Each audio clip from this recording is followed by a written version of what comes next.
Well, hi everyone. Today I want to discuss with you the health benefits of safe, adequate exposure to sunlight. And I want to start with my typical disclaimer.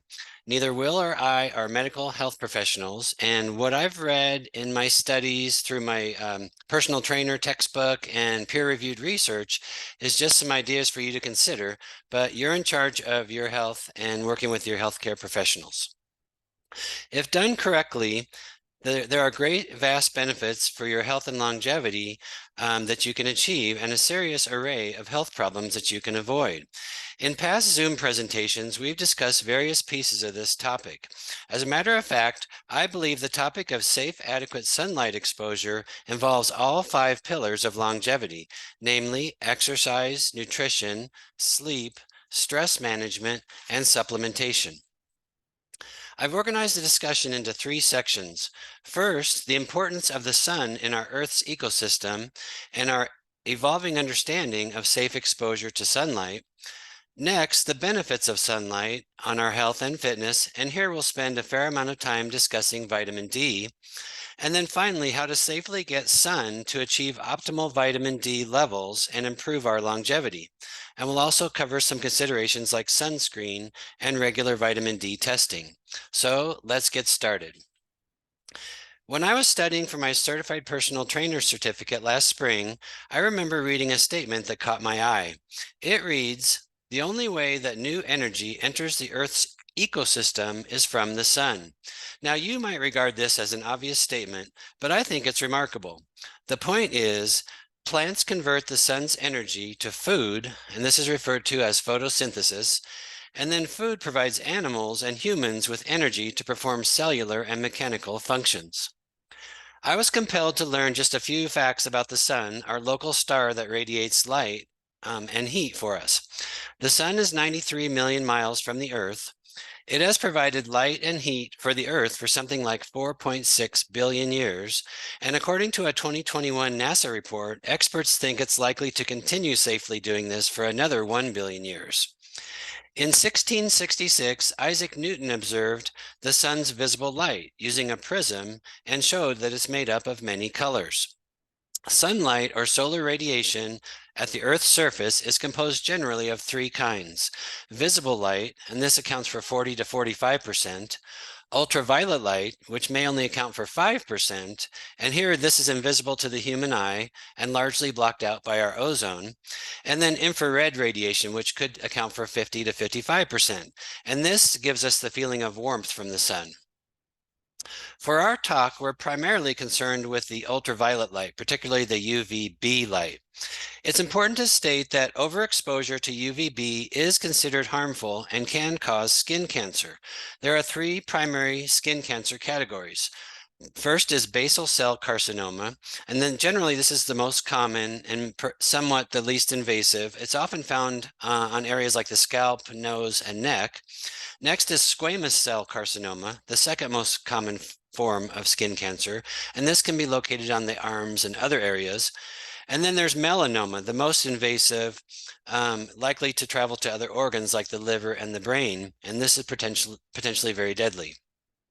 While it's obviously very important to avoid these outcomes, we will learn that safe, adequate UVB exposure is an important method for the synthesis of vitamin D, and that we can experience tremendous health benefits if we're careful to be exposed to it in moderation. Before we move into section 2, I thought it would be interesting to discuss the evolution, human evolutions, and our understanding of healthy exposure to sunlight. The first humans evolved in equatorial Africa, where the sunlight has very strong UV most of the year.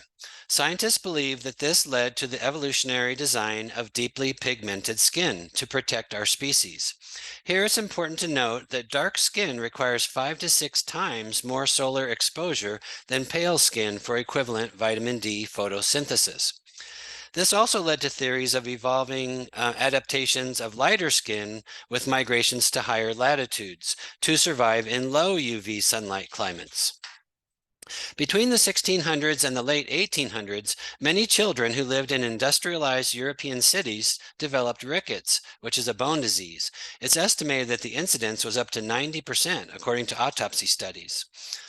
With another disease of this time, tuberculosis, it was learned that sunbathing prevented and treated these conditions, which then became widely prescribed by doctors. TB or tuberculosis patients were sent to sunny locales and generally returned in good health. The first heliotherapy or sunlight therapy clinic for tuberculosis was opened in 1903. As a result, the suntan became valued in the Western world as a status symbol signifying health and wealth. Next, the first reports of association between sun exposure and skin cancer were published, and in the 1930s, the U.S. Public Health Service issued warnings about sun-related health risks. Skin cancer became the most common form of cancer worldwide, especially among white residents. Now, in current times, science reminds us that whereas skin cancer is associated with too much UV exposure, other cancers and serious health problems could result from too little vitamin D. Now in section 2, let's discuss the benefits of sunlight on our health and our longevity. We are going to spend a fair amount of time discussing vitamin D, which is also called the sunshine vitamin. It's important to note that vitamin D's adequacy and/or its deficiency makes a significant impact to our health. Vitamin D is one of my 5 biomarkers of longevity, and tracking it is a great way to get a read on your health status. But before we delve deeper into vitamin D, let's cover the other beneficial aspects of healthy, safe exposure to sunlight. First is sleep regulation. Dr. Andrew Huberman of Stanford University discusses this extensively.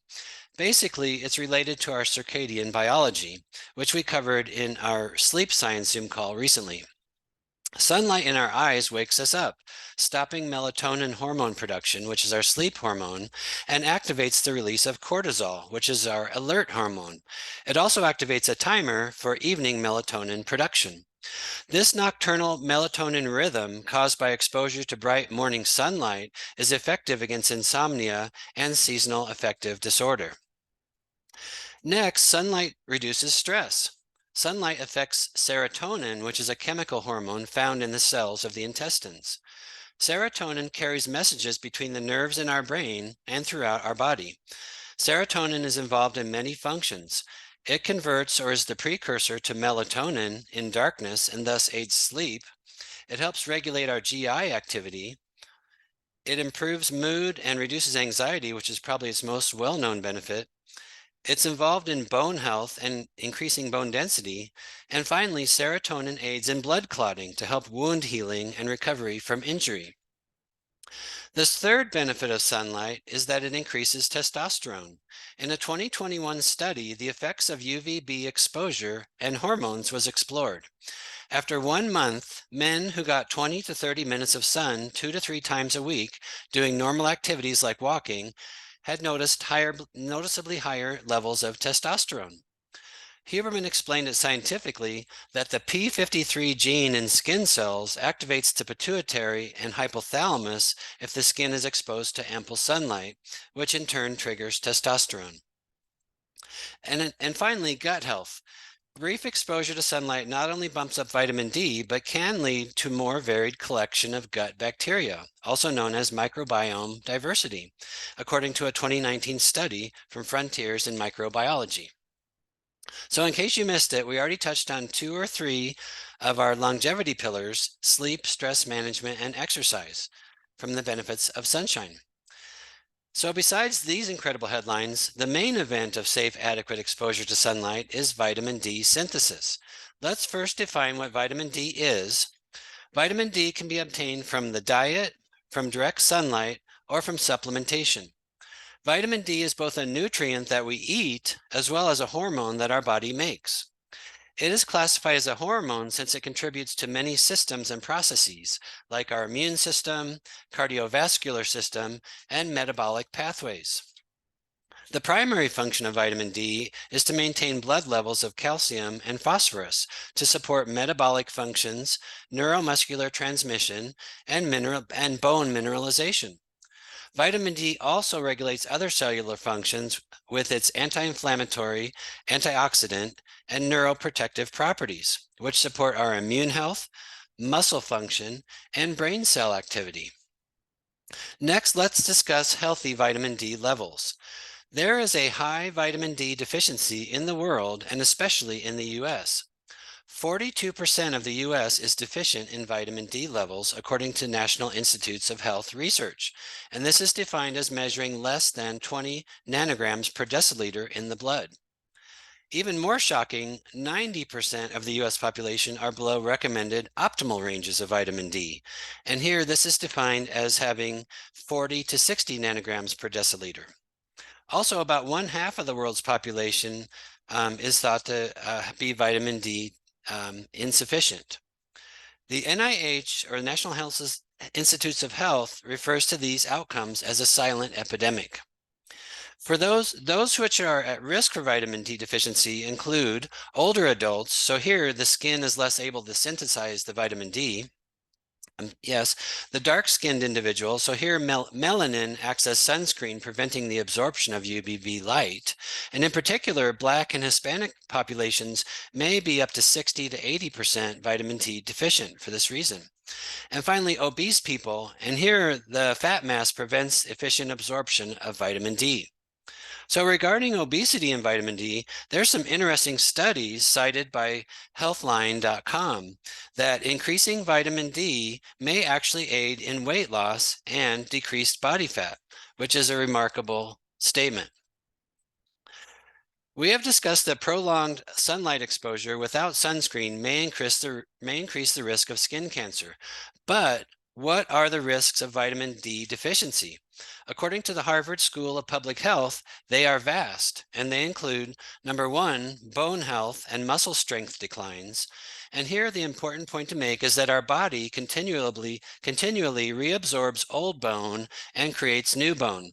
So basically, we're building ourselves a whole new skeleton about once every 10 years.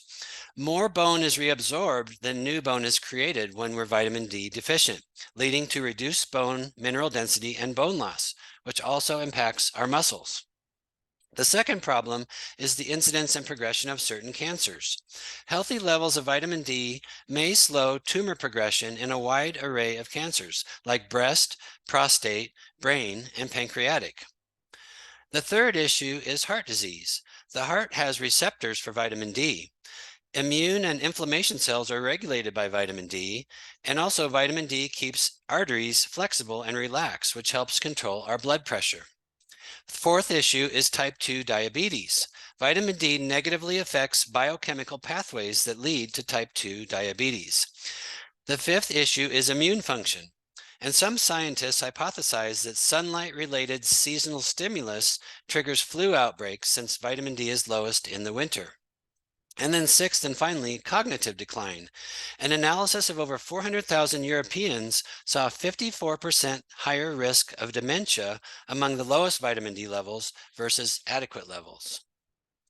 Okay, so after discussing how critical adequate levels of vitamin D are and that food is not a material source of vitamin D, we now know too much sunlight can create problems and too little sunlight may also. So how do we get adequate, safe amounts of sunshine to boost our vitamin D? This will lead us into section 3, guidelines for assuring adequate levels of vitamin D. I have 3 pieces of practical advice for you to consider to optimize your longevity with strong vitamin D levels.